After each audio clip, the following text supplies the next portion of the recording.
Everyone, कैसे हैं आप सब लोग। आई होप कि आप लोगों की नीट की तैयारी बहुत अच्छी चल रही होगी। आपके क्लास 12th का सिर्फ 2 चैप्टर्स आपके बचे हैं रिकॉर्डिंग के लिए, और उनको करने के बाद में आपकी मैं कंपाइल्ड ऑडियो बुक आप लोगों को जल्द से जल्द प्रोवाइड करा दूंगी। एंड आज हम ज़्यादा बातें नहीं करेंगे, बस मैं आपसे रिक्वेस्ट करूँगी कि आप लोग मेरे अभी जो लेटेस्ट शॉर्ट वीडियोज़ आ रहे हैं वो नीट के लिए कम्प्लीटली मैं उन पर ही फोकस करके आपके लिए सारी इन्फॉर्मेशन बना रही हूँ, तो आप लोग उनको मत मिस करिएगा। और रेगुलर क्वेश्चन प्रैक्टिस की वीडियोस जो मैं शेयर कर रही हूँ उनको ज़रूर देखिएगा बच्चों, उससे आपकी तैयारी और बूस्टअप होगी। तो आज हम जो करने वाले हैं दैट इज़ चैप्टर 4 जनन स्वास्थ्य, रिप्रोडक्टिव हेल्थ। इस चैप्टर को पूरा कर लेंगे, बहुत बड़ा चैप्टर नहीं है, और आज ही इसको स्टार्ट करते हैं, आज ही इसको ख़त्म करते हैं। सो चलिए स्टार्ट करते हैं। पिछले अध्याय में आपने जनन तंत्र और उसके प्रकारों के बारे में पढ़ा था। अब उससे जुड़े निकट शीर्षक अर्थात जनन स्वास्थ्य के बारे में चर्चा करेंगे। हम जनन स्वास्थ्य शब्द से क्या तात्पर्य समझते हैं? यह शब्द साधारणतः स्वस्थ जनन अंगों और उसके सामान्य प्रकारों से संबंधित है। वस्तुतः यह एक व्यापक परिप्रेक्ष्य को दर्शाता है जिसके अंतर्गत जनन के भावनात्मक एवं सामाजिक पहलू जुड़े हैं।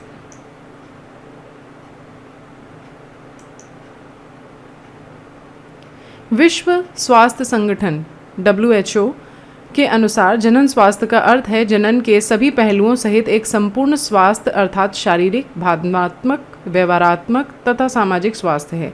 इसलिए ऐसे समाज को जननात्मक रूप से स्वस्थ समाज कहा जा सकता है जिसमें लोगों के जनन अंग शारीरिक रूप से और प्रकार्यात्मक रूप से सामान्य हों। यौन संबंधी सभी पहलुओं में जिनकी भावनात्मक और व्यवहारिक पारस्परिक क्रियाएं सामान्य हों। जनन स्वास्थ्य को बेहतर बनाए रखने का क्या महत्व है और इसे पाने के लिए कौन सी विधियां अपनानी चाहिए, आइए जांच करें। 4.1 जनन स्वास्थ्य समस्याएं एवं कार्यनीतियाँ। विश्व में भारत ही पहला ऐसा देश था जिसने राष्ट्रीय स्तर पर संपूर्ण जनन स्वास्थ्य को एक लक्ष्य के रूप में प्राप्त करने के लिए राष्ट्रीय कार्य योजनाओं और कार्यक्रमों की शुरुआत की। इन कार्यक्रमों को परिवार नियोजन या परिवार कल्याण के नाम से जाना जाता है और इनकी शुरुआत 1951 में हुई थी।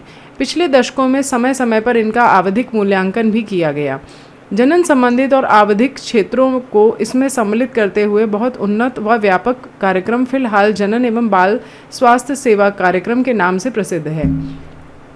इन कार्यक्रमों के अंतर्गत जनन संबंधी विभिन्न पहलुओं के बारे में लोगों को जागरूकता पैदा करते हुए और जननात्मक रूप से स्वस्थ समाज तैयार करने के लिए अनेक सुविधाएं एवं प्रोत्साहन दिए जा रहे हैं। श्रव्य तथा दृश्य, ऑडियो और विजुअल और मुद्रित सामग्री की सहायता से सरकारी एवं गैर सरकारी संगठन जनता के बीच जनन संबंधी पहलुओं के प्रति जागरूकता पैदा करने के लिए विभिन्न उपाय कर रहे हैं। उपर्युक्त सूचनाओं को प्रसारित करने में माता पिता, अन्य निकट संबंधी, शिक्षक एवं मित्रों को भी प्रमुख भूमिका है। विद्यालयों में यौन शिक्षा की पढ़ाई को बढ़ावा दिया जाना चाहिए ताकि युवाओं को सही जानकारी मिल सके और बच्चे यौन संबंधी विभिन्न पहलुओं के बारे में फैली भ्रांतियों पर विश्वास न करें और उन्हें यौन संबंधी गलत धारणाओं से छुटकारा मिल सके। लोगों को जनन अंगों, किशोरावस्था एवं उससे संबंधित परिवर्तनों, सुरक्षित और स्वच्छ यौन क्रियाओं, यौन संचारित रोगों एवं एड्स के बारे में जानकारी विशेष रूप से किशोर आयु वर्ग में जनन संबंधी स्वास्थ्य जीवन बिताने में सहायक होती है। लोगों को शिक्षित करना विशेष रूप से जननक्षम जोड़ी तथा वे लोग जिनकी आयु विवाह के योग्य है उन्हें उपलब्ध जन्म नियंत्रक विकल्पों तथा गर्भवती माताओं की देखभाल, माँ और बच्चे के प्रसवोत्तर यानी पोस्टनेटल देखभाल आदि के बारे में तथा स्तनपान के महत्व, लड़का या लड़की को समान महत्व एवं समान अवसर देने की जानकारियों आदि से जागरूक स्वस्थ परिवारों का निर्माण होगा। अनियंत्रित जनसंख्या वृद्धि से होने वाली समस्याओं तथा सामाजिक उत्पीड़नों जैसे कि यौन दुरुपयोग एवं यौन संबंधी अपराधों आदि के बारे में जागरूकता पैदा करने की आवश्यकता है ताकि लोग इन्हें रोकने एवं जननात्मक रूप से जिम्मेदार एवं सामाजिक रूप से स्वस्थ समाज तैयार करने के बारे में विचार करें और आवश्यक कदम उठाएं।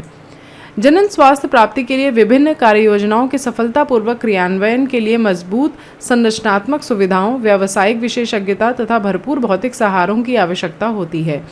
लोगों को जनन संबंधी समस्याओं जैसे कि संगर्भता, प्रसव, यौन संचारित रोगों, गर्भपात, गर्भ निरोधकों, ऋतुस्राव यानी माहवारी संबंधी समस्याओं, बांझपन आदि के बारे में चिकित्सा सहायता एवं देखभाल उपलब्ध कराना आवश्यक है। समय समय पर बेहतर तकनीकों और नई कार्यनीतियों को क्रियान्वित करने की भी आवश्यकता है ताकि लोगों की अधिक सुचारू रूप से देखभाल और सहायता की जा सके। बढ़ती मादा भ्रूण हत्या की कानूनी रोक के लिए एमिनोसेंटेसिस जांच, लिंग परीक्षण पर वैधानिक प्रतिबंध तथा व्यापक बाल प्रतिरक्षीकरण यानी टीका आदि के कुछ महत्वपूर्ण कार्यक्रमों को भी शामिल किया गया है।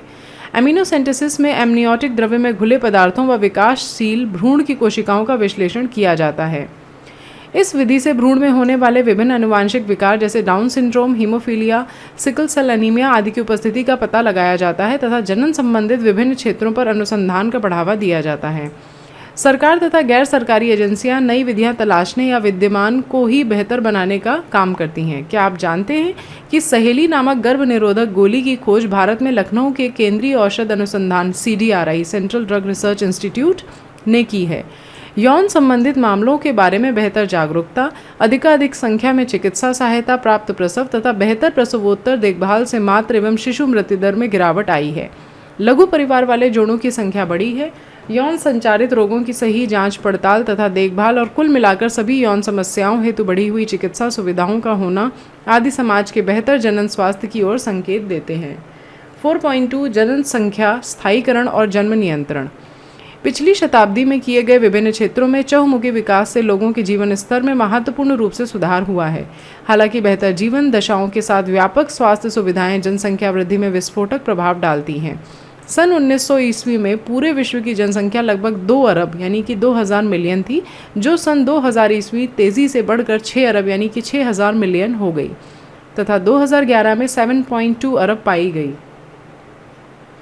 ठीक यही प्रवृत्ति भारत में भी देखी गई। हमारी जनसंख्या जो देश की आज़ादी के समय लगभग 350 मिलियन अर्थात 35 करोड़ थी, वह सन 2000 में तीव्र जनसंख्या दर से 1 अरब अर्थात 1000 बिलियन से ऊपर पहुंच गई तथा 2011 में 1.2 बिलियन हो गई। इसका मतलब है कि आज दुनिया का हर छठा आदमी भारतीय है। इस सब का कारण संभवतः मृत्यु दर में तीव्र गिरावट तथा मातृ मृत्यु दर और शिशु मृत्यु दर में कमी के साथ जनन आयु के लोगों की संख्या में वृद्धि हो रही है। हालांकि हमने अपने जनन एवं बाल स्वास्थ्य सेवा कार्यक्रम के माध्यम से इस जनसंख्या वृद्धि दर से कमी तो की, लेकिन यह कमी नाम मात्र की हुई।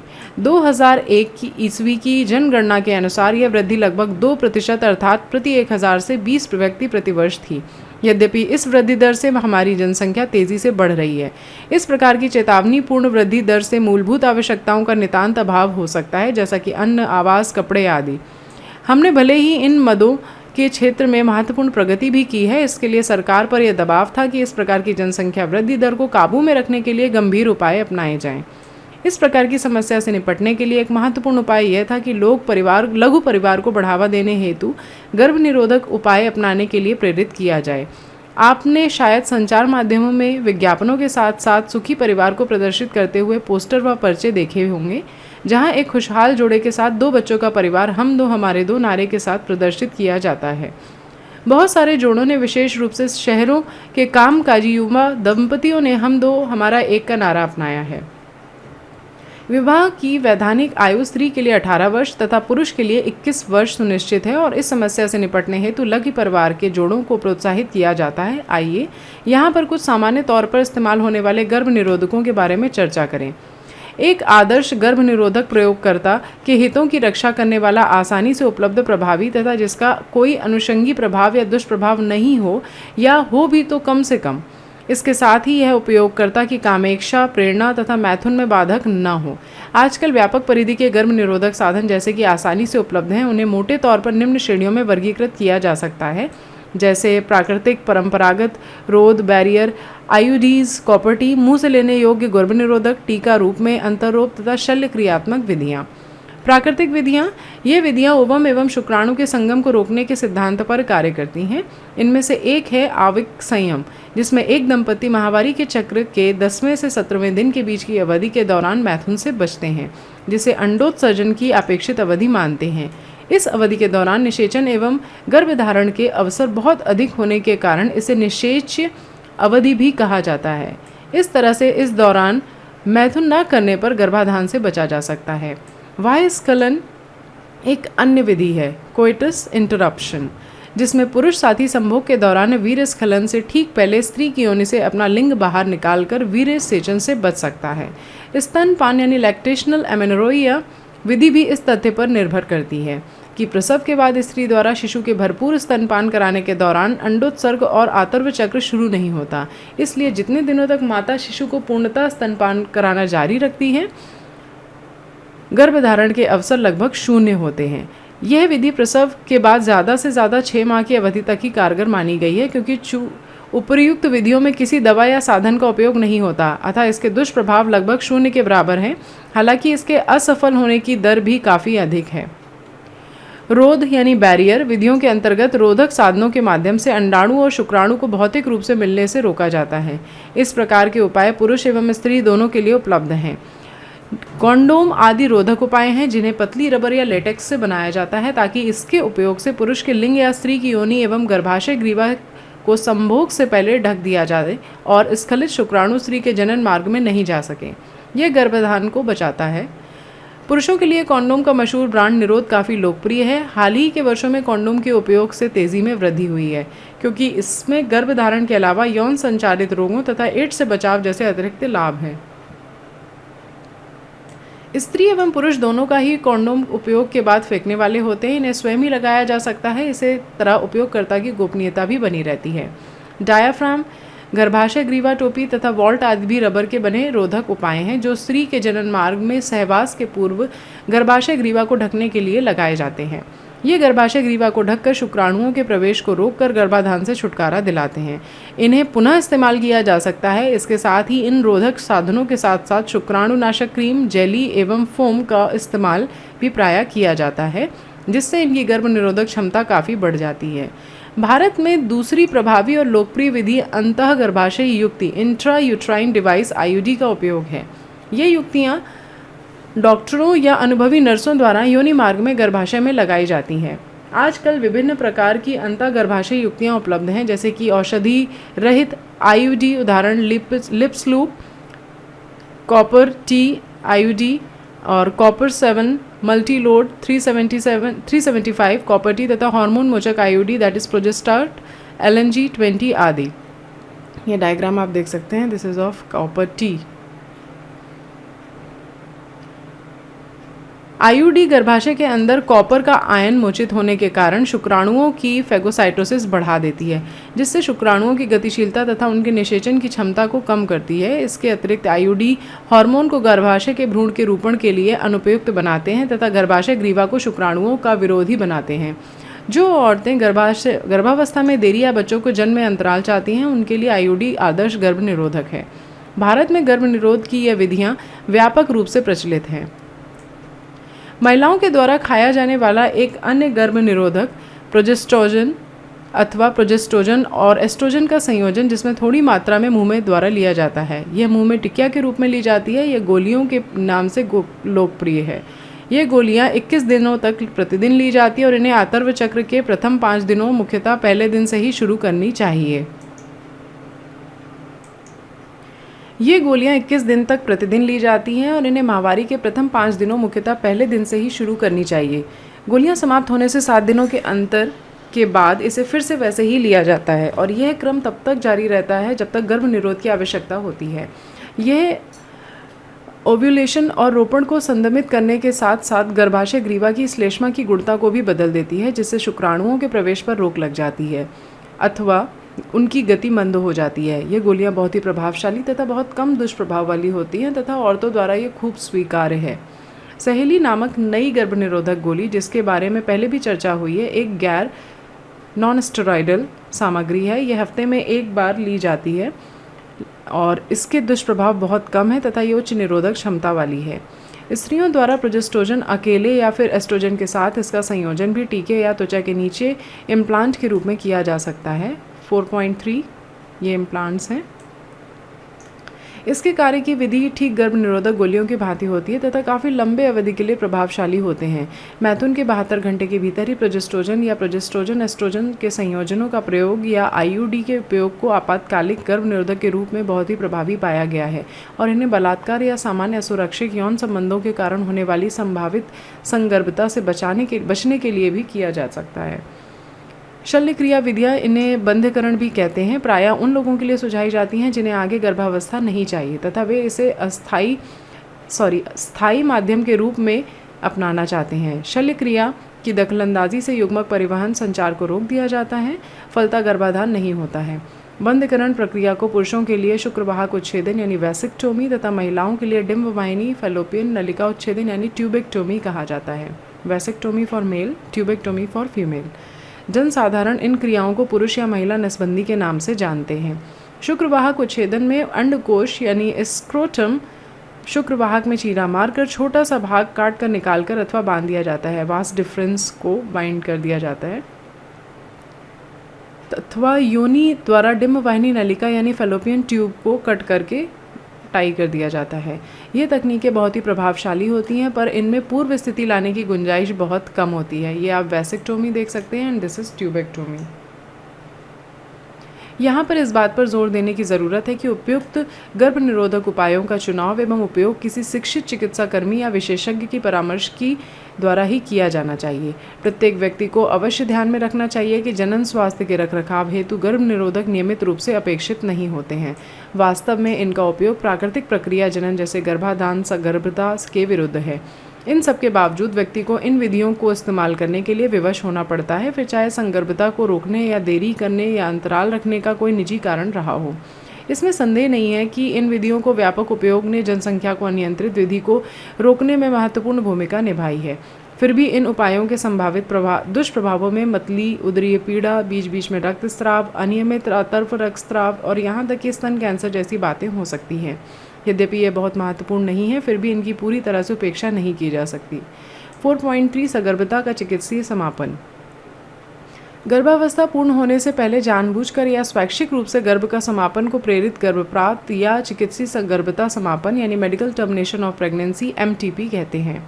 पूरी दुनिया में हर साल 45 से 50 मिलियन चिकित्सीय सगर्भता समापन कराए जाते हैं, जो कि संसार भर की कुल सगर्भताओं का 1/5 भाग है, 1/5 पार्ट है।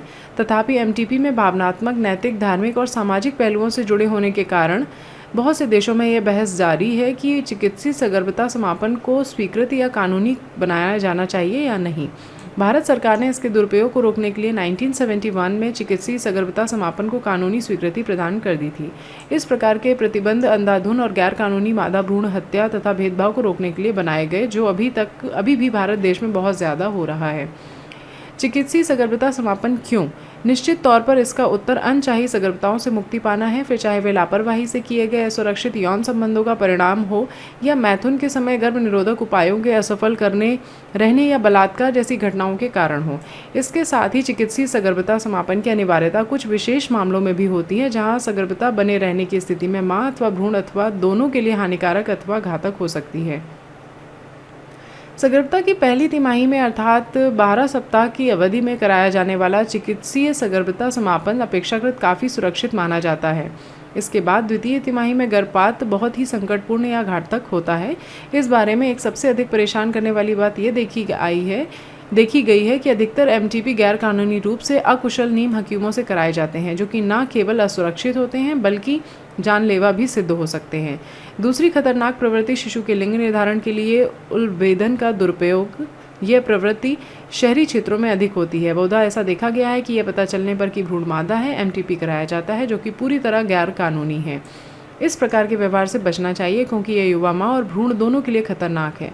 असुरक्षित मैथुन से बचाव के लिए प्रभावशाली परामर्श सेवाओं को देने तथा गैर कानूनी रूप से कराए गए गर्भपातों में जान को जोखिम के बारे में बताए जाने के साथ साथ अधिक से अधिक सुविधाएं उपलब्ध कराई जानी चाहिए, ताकि उपर्युक्त हानिकारक प्रवृत्तियों को रोका जा सके। 4.4 यौन संचारित संक्रमण। कोई भी रोग या संक्रमण जो मैथुन द्वारा संचारित होते हैं, उन्हें सामूहिक तौर पर यौन संचारित संक्रमण या रतिज रोग कहते हैं, या जनन मार्ग संक्रमण कहा जाता है। STD, sexually transmitted diseases. Gonorrhoea, syphilis, herpes और जेनाइटल हर्पीज, क्लेमिडिया और ट्राइकोमोनस्ता एंड लैंगिक मस्से, यकृतशोथ B और हाल ही में सर्वाधिक चर्चित एवं घातक HIV, एड्स आदि सामान्य यौन संचारित रोग हैं। इन सब के साथ HIV संक्रमण सर्वाधिक खतरनाक है। इसके बारे में पुस्तक के 8वें अध्याय में विस्तार से चर्चा की गई है। इनमें से कुछ संक्रमण जैसे कि यकृतशोथ B तथा HIV के संक्रमण एक संक्रमित व्यक्ति के साझे प्रयोग वाली सुइयों, शल्य क्रिया के औजारों तथा संदूषित रक्ताधान या फिर संक्रमित माता से उसके गर्भस्थ शिशु में भी संचारित हो सकते हैं। यकृतशोथ B जननिक परिसर्प तथा HIV संक्रमण को छोड़कर बाकी सभी यौन रोग पूरी तरह से उपचार योग्य हैं, बशर्ते कि इन्हें शुरुआती अवस्था में पहचाना व इनके उचित ढंग से पूरा इलाज कराया जाए। इन सभी रोगों के शुरुआती लक्षण बहुत हल्के फुल्के होते हैं, जो कि जननिक क्षेत्र में खुजली, तरल स्राव आना, हल्का दर्द, सूजन आदि हो सकते हैं। संक्रमित स्त्रियां अलक्षणी हो सकती हैं। कभी कभी उनमें संक्रमण के लक्षण प्रकट नहीं होते, इसलिए लंबे समय तक उन्हें पता नहीं चलता। संक्रमण की प्रारंभिक अवस्था में लक्षणों का प्रकट न होना या उनका कम महत्वपूर्ण होना तथा यौन संचारित संक्रमणों में जुड़े सामाजिक कलंक का डर संक्रमित व्यक्ति को समय पर जांच तथा उचित उपचार से रोकता है। इसके कारण आगे चलकर जटिलताएं पैदा हो सकती हैं, जो कि श्रोणि यानी PIT एंड गर्भपात, मृत शिशु जन्म, अस्थानिक सगर्भता, बंध्यता अथवा जनन मार्ग का कैंसर हो सकता है। यौन संचारित संक्रमण स्वस्थ समाज के लिए खतरा है, इसलिए इनकी प्रारंभिक अवस्था में पहचान तथा रोग के उपचार को जनन स्वास्थ्य सेवा कार्यक्रम के अंतर्गत प्रमुखता दी गई है। यद्यपि सभी लोग इन संक्रमणों के प्रति अति संवेदनशील हैं, लेकिन 15 से 24 वर्ष आयु वर्ग के लोगों में इनकी घटनाएं बहुत अधिक संख्या में दर्ज की गई हैं। वह आयु वर्ग जिसमें आप भी आते हैं, लेकिन घबराइए मत। इससे बचाव का उपाय तो आपके हाथों में है। आप इन संक्रमणों से पूरी तरह से मुक्त रह सकते हैं, बशर्ते कि आप भविष्य में नीचे दिए गए साधारण नियमों का पालन करें।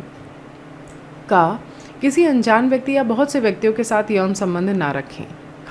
मैथुन के वक्त सदैव कॉन्डोम का इस्तेमाल करने की कोशिश करें। यदि कोई आशंका है तो तुरंत ही प्रारंभिक जांच के लिए किसी योग्य डॉक्टर से मिलें और रोग का पता चले तो पूरा इलाज कराएं। 4.5 बंध्यता, इनफर्टिलिटी के बारे में चर्चा किए बिना जनन स्वास्थ्य की चर्चा अधूरी है। भारत सहित पूरी दुनिया में बहुत से दंपति इनफर्टाइल हैं तथा उन्मुक्त या सुरक्षित सहवास के बावजूद वे बच्चे पैदा कर पाने में असमर्थ होते हैं। इसके अनेक कारण हो सकते हैं, जो कि शारीरिक, जन्मजात, रोगजन्य, औषधिक, प्रतिरक्षात्मक और यहाँ तक कि वे मनोवैज्ञानिक भी हो सकते हैं। भारतवर्ष में प्रायः दंपतियों में बच्चा न होने का दोष स्त्रियों को ही दिया जाता है, जबकि प्रायः ऐसा नहीं होता है। ये समस्या पुरुष स्वास्थ्य में भी हो सकती है। विशिष्ट स्वास्थ्य सेवा इकाइयाँ नैदानिक जांच में सहायक हो सकती हैं और इनमें से कुछ विकारों को उपचार करके दंपतियों को बच्चे पैदा करने में मदद दे सकती हैं। फिर भी जहाँ ऐसे दोषों को ठीक करना संभव नहीं है, वहाँ कुछ विशेष तकनीकों द्वारा उनको बच्चा पैदा करने में मदद की जा सकती है। ये तकनीकें सहायक जनन प्रौद्योगिकियाँ ART कहलाती हैं। IVF इन विट्रो फर्टिलाइजेशन अर्थात शरीर से बाहर लगभग शरीर के भीतर जैसी स्थितियों में निषेचन के द्वारा भ्रूण स्थानांतरण ऐसा एक उपाय हो सकता है। इस विधि में, जिसे लोकप्रिय रूप से टेस्ट ट्यूब बेबी कार्यक्रम के नाम से जाना जाता है, इसमें प्रयोगशाला में पत्नी का या दाता स्त्री के अंडे से पति अथवा दाता पुरुष से प्राप्त किए गए शुक्राणुओं को एकत्रित करके प्रयोगशाला में अनुरूपी परिस्थितियों में युग्मनज बनने के लिए प्रेरित किया जाता है। इस युग्मनज या प्रारंभिक भ्रूण को फैलोपी नलिकाओं में स्थानांतरित किया जाता है, जिसे युग्मनज अंतः डिंब वाहिनी या फैलोपी स्थानांतरण अर्थात जाइगोट इंट्राफैलोपियन ट्रांसफर ZIFT कहते हैं। जो भ्रूण 8 ब्लास्टोमियर का अधिक होता है तो उसे परिवर्धन हेतु गर्भाशय में स्थानांतरित कर दिया जाता है। इसे इंट्रायूटराइन ट्रांसफ़र कहते हैं। जिन स्त्रियों में गर्भाधारण की समस्या रहती है, उनकी सहायता के लिए जीव निषेचन यानी इन विवो फर्टिलाइजेशन स्त्री के भीतर ही युग्मकों का संलयन से बनने वाले भ्रूणों को भी स्थानांतरण के लिए प्रयोग में लाया जा सकता है। ऐसे मामले में जहां स्त्रियां अंडाणु उत्पन्न नहीं कर सकती, लेकिन जो निषेचन और भ्रूण के परिवर्धन के लिए उपयुक्त वातावरण प्रदान कर सकती हैं, उनके लिए एक अन्य तरीका अपनाया जा सकता है। इसमें दाता से अंडाणु लेकर उन स्त्रियों को फैलोपी नलिका में यानी फैलोपियन ट्यूब में GIFT कर दिया जाता है, फैलोपियन ट्यूब में ट्रांसफ़र कर दिया जाता है। प्रयोगशाला में भ्रूण बनने के लिए कोशिकीय शुक्राणु निक्षेपण ICSI दूसरी विशिष्ट प्रक्रिया है, जिसमें शुक्राणु को सीधे ही अंडाणु में अंतःक्षेपित किया जाता है। बंध्यता के ऐसे मामलों में जिनमें पुरुष साथी स्त्री को वीर्य सेचित करने के योग्य नहीं कर सकने के योग्य नहीं है अथवा जिसके स्खलित वीर्य में शुक्राणुओं की संख्या बहुत कम है, ऐसे दोषों का निवारण कृत्रिम वीर्य सेचन तकनीक से किया जा सकता है। इस तकनीक में पति या स्वस्थ दाता से शुक्र लेकर कृत्रिम रूप से या तो स्त्री की योनि में अथवा उसके गर्भाशय में प्रविष्ट किया जाता है। इसे अंतःगर्भाशय वीर्य सेचन यानी IUI कहते हैं। Intrauterine insemination it is. यद्यपि बहुत सारे विकल्प उपलब्ध हैं, किंतु इन सभी तकनीकों में विशेषीकृत व्यावसायिक विशेषज्ञों द्वारा या क्रियाओं हेतु अति उच्च परिशुद्धतापूर्ण संचालन की आवश्यकता होती है और ये बहुत महंगी होती हैं। इसलिए पूरे देश में फ़िलहाल ये सुविधाएं केवल कुछ शहरों में ही उपलब्ध हैं। स्पष्ट है कि इनके लाभ केवल कुछ लोगों तक ही सीमित है, लोग ही वहन कर सकते हैं। इन उपायों को अपनाने में भावनात्मक, धार्मिक तथा सामाजिक घटक भी काफ़ी निर्धारक होते हैं। इन सभी प्रक्रियाओं का अंतिम लक्ष्य संतान प्राप्ति और भारतवर्ष में अनेक अनाथ और दीनहीन बच्चे हैं जिनकी यदि देखभाल नहीं की जाए तो वे जीवित नहीं रहेंगे। हमारे देश का कानून शिशु को कानूनन गोद लेने की इजाज़त देता है और जो दंपति बच्चे के इच्छुक हैं उनके लिए संतान प्राप्ति का यह सर्वोत्तम उपाय है। सारांश: जनन स्वास्थ्य का तात्पर्य जनन के सभी पहलुओं जैसे शारीरिक, भावनात्मक, व्यवहारिक तथा सामाजिक स्वास्थ्य से है। दुनिया में हमारा देश ऐसा पहला देश है जिसने राष्ट्रीय स्तर पर जननात्मक स्वस्थ समाज को प्राप्त करने की कार्य योजनाएं बनाई हैं। ये सारी कार्य योजनाएं वर्तमान में जनन एवं बाल स्वास्थ्य सेवा कार्यक्रम के अंतर्गत आगे बढ़ाई जा रही हैं। जनन स्वास्थ्य हासिल करने की दिशा में लोगों के बीच जनन अंगों, किशोरावस्था एवं उससे जुड़े बदलावों, सुरक्षित एवं स्वच्छतापूर्ण यौन प्रक्रियाओं, HIV, एड्स सहित यौन संचारित संक्रमणों के बारे में परामर्श देना एवं जागरूकता पैदा करना इस दिशा में पहला कदम है। चिकित्सा सुविधाएं उपलब्ध कराना तथा आतर्व में अनियमितताएं, सगर्भता संबंधी पहलुओं, प्रसव, चिकित्सीय सगर्भता समापन आदि से जुड़ी समस्याओं की देखभाल, इनके लिए चिकित्सा सेवा उपलब्ध कराना और जन्म नियंत्रण, प्रसवोत्तर शिशु एवं माता की देखभाल एवं प्रबंधन आदि RCH कार्यक्रम से जुड़े अन्य महत्वपूर्ण पहलू हैं। हमारे देश में कुल मिलाकर जनन स्वास्थ्य में सुधार दिख रहा है, जैसे कि घटी हुई शिशु एवं मातृ मृत्यु दर दर्शाती है। साथ ही यौन संचारित संक्रमणों की जल्दी ही पहचान और उनका उपचार, बंध्य दंपतियों की सहायता आदि भी बेहतर हुई है। बेहतर स्वास्थ्य सुविधाओं तथा जीवन में रहन सहन के बेहतर परिस्थितियां होने के कारण जनसंख्या में विस्फोटक वृद्धि को बढ़ावा मिला। इस प्रकार की वृद्धि ने गर्भ निरोधक उपायों के सघन प्रचार को अनिवार्य बना दिया। आज के दौर में विभिन्न प्रकार के गर्भ निरोधक उपलब्ध हैं, जैसे कि प्राकृतिक, परंपरागत रोधक, अंतः गर्भाशय युक्तियाँ, गोलियाँ, टीके के रूप में, इम्प्लांट्स तथा शल्य विधियाँ। यद्यपि गर्भ निरोधक उपाय जनन स्वास्थ्य को बनाए रखने के लिए आवश्यक नहीं है, तथापि व्यक्ति को इन्हें उपयोग में लाने के लिए बाध्य किया जाता है ताकि व्यक्ति सगर्भता से बच सके और उसमें देरी करे अथवा सगर्भता के बीच अंतराल रखे। हमारे देश में चिकित्सीय सगर्भता समापन को वैधानिक मान्यता प्राप्त है। सामान्य रूप से चिकित्सीय सगर्भता का उपयोग बलात्कार जैसी हुई अनचाही सगर्भता तथा सामान्य या कभी कभार के यौन संबंधों आदि से पैदा हुई सगर्भता को समाप्त करने हेतु किया जाता है। ऐसे मामलों में भी MTP किया जाता है जहां बार बार की सगर्भता मां तथा भ्रूण अथवा दोनों के लिए हानिकारक या जानलेवा साबित हो रही है। यौन संबंधों द्वारा संचारित होने वाले संक्रमणों या रोगों को यौन संचारित रोग या STD यानी सेक्सुअली ट्रांसमिटेड डिजीजेस कहा जाता है। PID, मृत शिशु जन्म तथा बंधिता जैसी जटिलताएं भी इनसे जुड़ी होती हैं। इन रोगों को जल्दी पता लगा लेने से इन्हें अच्छे इलाज द्वारा ठीक किया जा सकता है। अनजान व्यक्ति या बहुत सारे व्यक्ति साथियों के साथ मैथुन से बचा जाना चाहिए। इसके साथ ही मैथुन के दौरान अनिवार्य रूप से कुछ सावधानियों के साथ कॉन्डोम का इस्तेमाल यौन संचारित रोगों से बचाव के कुछ सरल से उपाय हैं। 2 वर्ष तक मुक्त या सुरक्षित सहवास के बावजूद गर्भाधान न हो पाने की स्थिति को बंध्यता कहते हैं, इनफर्टिलिटी। ऐसे निसंतान दंपतियों की मदद हेतु विभिन्न उपाय उपलब्ध हैं। पात्र निषेचन यानी इन विट्रो फर्टिलाइजेशन के बाद भ्रूण स्थानांतरण के द्वारा स्त्री के जनन मार्ग में भ्रूण को स्थापित करके संतान पाई जाती है और यह एक सामान्य विधि है जिसे टेस्ट ट्यूब बेबी कार्यक्रम कहा जाता है। और इसी के साथ में आपका ये चैप्टर कंप्लीट होता है। तो आई होप कि आप लोगों की ऑडियो बुक ने रिवीजन में ज़रूर हेल्प की होगी और आपने सारे इंपॉर्टेंट पॉइंट्स अपनी NCERT में मार्क कर लिए होंगे। जैसे ही आपकी ऑडियो बुक का कंप्लीशन होगा वैसे ही मैं आपका NCERT एक्सप्लेनेशन स्टार्ट कर दूँगी। सो आई होप कि कल मैं आप लोगों को चैप्टर 3 जो आपका ह्यूमन रिप्रोडक्शन है वो प्रोवाइड करके और उसके नेक्स्ट डे मैं आप लोगों को कंपाइल्ड बुक प्रोवाइड कर दूंगी। तो good luck all of you. अपने दोस्तों के साथ में शेयर ज़रूर करिएगा एंड मिलते हैं नेक्स्ट ऑडियो बुक में। Till then just stay tune with me. Bye bye.